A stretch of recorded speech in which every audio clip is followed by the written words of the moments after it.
À mes débuts, je m'étais construit pas mal de barrières dans ma tête. Je me disais qu'il fallait un ordinateur de gamer, gonflé à bloc, un fauteuil super ergonomique, car j'allais forcément y passer des journées entières, que je devais aussi connaître le jargon technique et tout ce qu'on s'imagine d'un monteur vidéo enfermé dans une pièce sombre. Au début, j'ai suivi ce chemin, plein de fausses règles à cocher. Puis par chance, j'ai compris que le montage ne reposait en aucun cas sur les effets, ou les techniques qui prennent des heures de votre temps et en prime votre fatigue visuelle, mais plutôt sur des principes de narration qui ne demandent aucun matériel sophistiqué et ni logiciel ultra performant. J'ai alors vite rebroussé chemin et j'ai emprunté cette voie.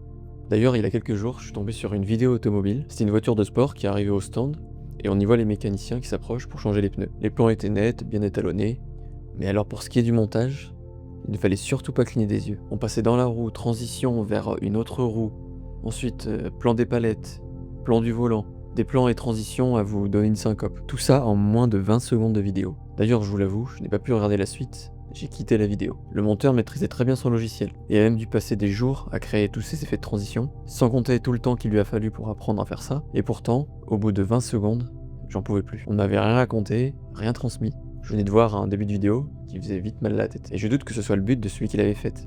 Dans beaucoup de domaines, on n'a pas besoin de pousser les choses aussi loin. Il y a une ligne à ne pas franchir, sinon ça provoque l'inverse de ce qu'on recherche. Pendant que ce vidéaste faisait cette vidéo, d'autres ont passé moins de temps sur leur ordinateur et ont, eux, à la place, fait un montage qui permet de raconter et transmettre quelque chose. Et leurs vidéos, j'en suis sûr, ont été regardées dans leur totalité.